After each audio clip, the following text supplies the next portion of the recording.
Bonsoir tout le monde, je m'appelle Caroline, je suis chercheuse et enseignante de collège et je suis avec Florence et Émilie qui m'ont aidé entre autres dans ce projet. Puis je mentionne aussi au passage François qui est avec nous, qui fait partie de notre équipe de recherche. Euh, Quand j'ai proposé ça ici, je pensais qu'on allait trouver quelque chose sur la valorisation des professionnels en éducation. On n'en a pas vraiment trouvé. Fait que là, on a mis l'accent sur les conditions d'exercice du travail pour montrer en fait comment on ne valorise pas tant le personnel professionnel d'éducation selon ce qu'on a trouvé dans la littérature. Donc, pour vous mettre en contexte, l'équipe avec qui je travaille, c'est beaucoup des profs du département de relations industrielles et Simon Vivier, qui était d'abord conseiller d'orientation et ensuite devenu professeur et fait partie de ces gens qui sont des conseillers d'orientation qui font de la recherche sur des conseillers d'orientation. Donc ça, c'est une chose qu'on a remarqué dans la littérature que j'ai trouvé très drôle. Donc, projet de recherche là, qui est soutenu notamment en partenariat avec la Fédération des professionnels d'éducation du Québec, donc qui représente 90 des professionnels en éducation. Tout de suite, ont vraiment sauté sur le bateau avec nous. On a le CETREC qui est un partenaire en transfert des connaissances. Là. Ça faisait partie des demandes de notre organisme subventionnaire, mais aussi deux des trois associations de directeurs d'école et de cadres. Donc, pour montrer à quel point là, que les personnes en situation de gestion, de direction sont d'accord, reconnaissent les enjeux et veulent participer avec nous. Donc, le contexte, brièvement, c'est le ministère de l'Éducation qui a un plan, une stratégie pour valoriser le personnel scolaire. Une de leurs actions, c'est de financer de la recherche. Donc, nous, on a soumis une proposition là, dans le cadre d'une action concertée, vraiment axée sur les obstacles au recrutement et la fidélisation du personnel professionnel, puis les impacts sur les autres quand il n'y en a pas. Puis ici, je mentionnerai juste au passage que pour le ministère de l'Éducation, quand on parle de valorisation, c'est l'intégration dans l'équipe école, la mise en valeur des expertises, le travail collaboratif. Et on reconnaît que la satisfaction professionnelle fait partie des facteurs d'attraction et de rétention dans le milieu, ce qui n'est pas surprenant là, quand on travaille en attraction et rétention. Donc, je mentionne au passage que quand on regarde le plan ou pour valoriser le personnel scolaire, ce qu'on voit, c'est beaucoup soutenir des actions locales parce que le ministère ne peut pas faire tant que ça. C'est vraiment les établissements, les centres de services scolaires qui sont impliqués. On parle de reconnaissance publique, faire briller les carrières, les modèles, peut-être une journée de la valorisation scolaire. Donc, ce qu'on voit, c'est que ça reste quand même assez en surface. Et puis, nous, on voulait savoir, ben, entre autres, le personnel professionnel, c'est quoi qu'elle, c'est vraiment majoritairement féminin, là, mais qu'est-ce qu'elle voudrait voir? C'est quoi pour elle la valorisation finalement? Donc, c'est qui le personnel professionnel? Parce que quand j'en parle souvent, ben, on parle des enseignants ou on va me parler du personnel de soutien. Mais le personnel professionnel, c'est vraiment des personnes, là, bac, maîtrise, réparties en trois catégories. Ce sont les personnes conseillères pédagogiques, d'orientation, orthophonie, psychologie, mais aussi communication, gestion financière, avocat. Il y a 36 professions finalement. Donc, ça représente 5 du personnel dans les écoles et dans les centres de services scolaires parce qu'ils peuvent travailler vraiment dans les deux niveaux. Et c'est la catégorie la plus fortement féminine, donc à 83 donc vraiment la plus à prédominance féminine. Et c'est la catégorie pour laquelle il y a la plus haute proportion de postes non comblés. Donc, quand on parle de pénurie, là, c'est surtout là, c'est là que ça se passe. Donc, 11 quasiment 12 des postes qui sont à pourvoir comparativement au personnel enseignant à 1,3. Et on remarque des différences au sein des professions, là, notamment psychologues. Puis une des raisons qui est souvent citée, ben, c'est que les conditions partout sont plus intéressantes qu'au scolaire et même que les facultés, les enseignants, les personnes qui étudient en psychologie ne valorisent pas nécessairement le travail dans le scolaire. Bon, on va pouvoir y revenir, mais je voulais juste mentionner que c'est en fait la catégorie qui est le plus en demande. Et là, ça, c'est le tableau de bord d'éducation. Donc, on peut aller voir ces données-là live. Donc, pourquoi un projet de recherche comme ça? Oui, il y a toute la question de pénurie, enjeux de rétention, etc. Mais il y a aussi le fait que depuis le début des années 2000, le personnel professionnel est vraiment vu comme étant faisant partie des acteurs et actrices clés pour la réussite éducative, l'adaptation scolaire, l'inclusion, vraiment des modes pédagogiques plus, plus larges, plus universaux. Donc, ont vraiment un rôle à jouer pour l'équité, pour l'accès à l'éducation et ainsi de suite. Et ce qu'on voit beaucoup, là, c'est que les enjeux de pénurie ont un impact sur la réussite éducative. Mais aussi, dans les dernières années, beaucoup, beaucoup, beaucoup de sorties dans les médias par rapport à la détresse psychologique.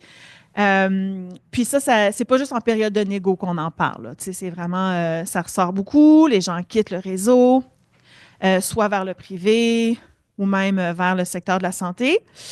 Et c'est sûr que nous, on s'intéresse aussi à ces professions-là comme étant féminines. Donc, on voit qu'il y a peut-être une dévalorisation à ce niveau-là. On va y revenir. Mais aussi parce qu'il n'y a juste pas de recherche. Puis ça fait même partie de l'action concertée qui dit on aimerait en savoir plus sur la reconnaissance, etc., etc. On n'en a pas trouvé. Puis j'ai parlé à des personnes au ministère là, dans d'autres contextes, puis ils m'ont dit la même chose. Ah, on est content que tu fasses cette recherche-là parce qu'il n'y a rien. C'est pas tout à fait vrai. On a trouvé des choses, mais la recherche est assez spécifique. Là, on va en parler. Puis je veux juste aussi mentionner au passage que le gouvernement parle beaucoup de valorisation, mais techniquement, la valorisation, c'est plus enrichir un poste, le rendre plus complexe, avoir des compétences plus avancées, alors que ce qui veut vraiment dire, on pense, c'est tout ce qui est la reconnaissance, donc que ça soit salarial ou de la pratique. Donc nous, on va parler un peu des deux, là, mais on parle plutôt de reconnaissance selon nous.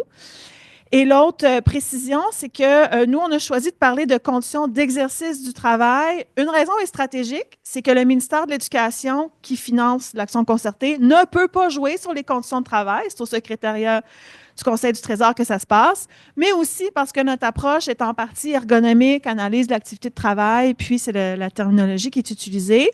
Donc, qu'est-ce qui est prescrit, qu'est-ce qu'on fait, c'est quoi les ressources, mais aussi, nous, j'ai rajouté collaboration là, parce qu'on va voir que c'est vraiment au centre des préoccupations du personnel professionnel. Alors que quand on va parler de conditions de travail, ça va être au sens large là, de ce qui est négocié, salaire, avantages et ainsi de suite. Puis la bonne nouvelle, entre guillemets, c'est que la plupart de la recherche suggère que c'est moins à ce niveau-là là, qu'il y aurait peut-être des besoins criants, mais encore là, ça dépend des sources. Donc, je passe très rapidement. On a fait une recension de la littérature scientifique et grise. Donc, informateur du milieu, c'est beaucoup la FPPE, nos partenaires en général, Simon Vivier lui-même, là, qui connaît quand même bien le milieu. L'autre 10 est au SCFP, là, majoritairement dans la région de Laval. Revue de presse, dans les journaux. On cite parfois là, des sondages qui ont été menés. Puis on a vraiment fait une synthèse narrative là, qui va d'ailleurs être publiée, on l'espère, l'année prochaine. Là, on est en train de travailler sur un article là-dessus. Donc, parce que là, à un moment donné, il faut que j'avance dans dans les résultats. Ce qu'on a trouvé dans la littérature scientifique, c'est certaines professions spécifiques qui parlent de leurs enjeux, mais finalement, quand on fait l'agrégat de tout ça, on se rend compte qu'ils ont beaucoup de choses en commun. C'est juste qu'ils se parlent peut-être pas. Puis on va voir qu'il y a peut-être des raisons pour ça. Mais aussi, on a beaucoup plus mis l'accent sur les professions dites médicales, donc les psychologues qui travaillent dans le milieu médical, les orthophonistes. Puis là, je saute vraiment vite pour vous dire que les professions en éducation, il y en a un paquet qui étaient d'abord des professions de la santé qu'on a pluguées dans les écoles pour suivre les enfants. Puis ça a eu toutes sortes de répercussions sur les identités professionnelles, mais ça, on en reparlera une autre fois. Aussi, on parle de l'éducation en général ou on parle des enseignants, des fois le personnel de soutien, là, notamment la CSN qui est assez active à ce niveau-là. Puis on a vu beaucoup de traditions psychodynamiques, des fois ergonomiques ou des fois peut-être moins d'approches qui sont particulièrement spécifiques. Mais comme par exemple en relations industrielles, c'est beaucoup les enseignants, les enseignantes là, auxquels on s'est intéressé. Littérature grise, là, il y a un paquet d'affaires. Les organisations syndicales et les ordres professionnels, ils travaillent fort. Ils font des enquêtes, ils écrivent des mémoires, ils ont des services de recherche. C'est une mine d'or, la littérature grise. Donc, quand je parle de mémoire, ça peut être projet de loi 23, en ce moment, projet de loi 67, pour changer un peu le rôle des professionnels. Mais c'est pas nécessairement reconnu peut-être à la pleine valeur là, par rapport à l'employeur, le patronat, les associations de cadres. Mais la bonne nouvelle, c'est que les associations de cadres aussi écrivent des choses, puis ça permet un peu de même de rajouter. Euh, alors voilà, il y a l'IRIS aussi, Hurtaud et Couturier et Hurtaud, là, vous allez voir revenir, qui avaient mené une enquête avec la CSQ. Puis les résultats nous permettaient aussi de comparer les différents corps d'emploi.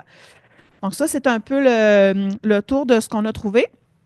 Donc au final, quand on regarde certaines parties de l'exercice du travail, on a, il a fallu qu'on statue sur comment organiser tout ça. Fait qu'on a peut-être mis l'accent un peu plus sur trois risques psychosociaux spécifiques, notamment dans le cadre de notre article qui portait un petit peu plus sur la santé mentale des professionnels. Donc, du côté des deux sources de statistiques qu'on a, il y a l'INSPQ qui va bientôt publier les résultats d'une enquête que j'attends très impatiemment. Mais on parle comme trois quarts du personnel professionnel qui estime avoir une charge de travail élevée. On parle aussi de temps supplémentaire et que le temps supplémentaire augmente. Donc ça ferait partie un peu de comment on pourrait peut-être mesurer. Puis ça s'explique de plein de façons. Il y a une augmentation des élèves en situation de handicap ou avec des troubles d'apprentissage, avec ou sans diagnostic. Donc, même si les jeunes n'ont pas de diagnostic, on doit essayer de composer avec elles et eux dans les classes. Puis le système de financement, il est vraiment selon les diagnostics. Alors qu'à l'école, ce qu'on veut, c'est pas traiter chaque personne avec un diagnostic, c'est que l'environnement éducatif soit plus inclusif. Mais bon, ça rajoute beaucoup à la charge de travail, puis ça fait longtemps qu'elles en parlent. Mais aussi le nombre d'écoles. Il y a des personnes qui vont se promener entre 8 écoles. Donc là, à chaque fois, c'est un milieu différent, des profs différents, des situations différentes. Ça rajoute à la charge. Des fois, c'est sur un grand territoire.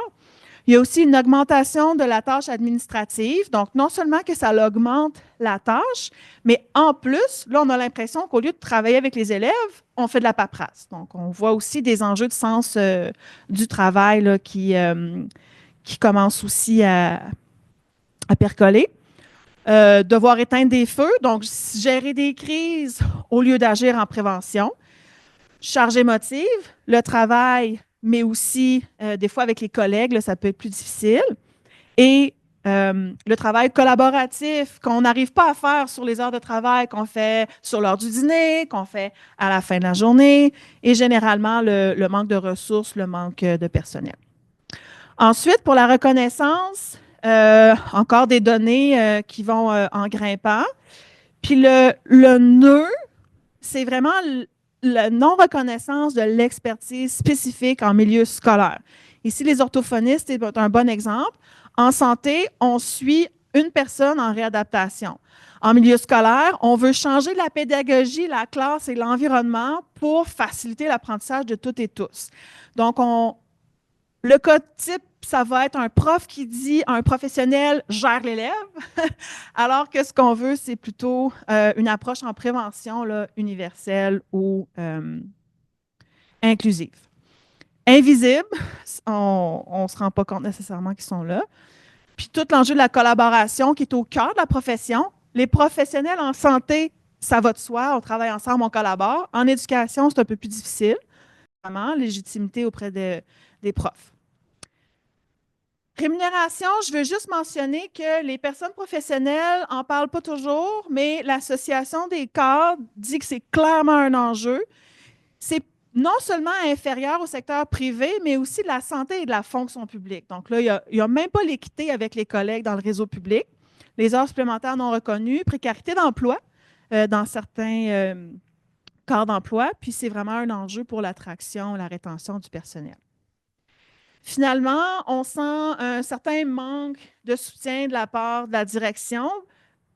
pas de mauvaise foi ou parce qu'ils veulent pas ou parce qu'ils sont pas empathiques à la cause, mais parce qu'eux aussi sont surchargés, manquent de disponibilité, de temps pour collaborer et il n'y a pas nécessairement de soutien opérationnel. Donc, on termine là, juste en mentionnant que l'enjeu, c'est vraiment la reconnaissance. Il y a toutes sortes d'effets à ça. Puis, les acteurs du milieu disent que c'est un enjeu avec le mode de financement qui est vraiment axé sur les diagnostics au lieu de la prévention. On peut parler du pipeline aussi là, entre la petite enfance puis les écoles, tantôt pendant la période de questions. Instable. Donc, nous, si vous êtes intéressés, là, notre article en rédaction, on espère là, que ça va sortir en 2025. Sinon, il y a une activité quand même de transfert des connaissances à l'Université Laval au mois d'avril. Là, on va faire des entretiens qualitatifs partout au Québec, analyser vraiment le travail des professionnels et finalement des questionnaires là, à grand déploiement pour comprendre le point de vue voir les professionnels et les autres corps d'emploi. Merci.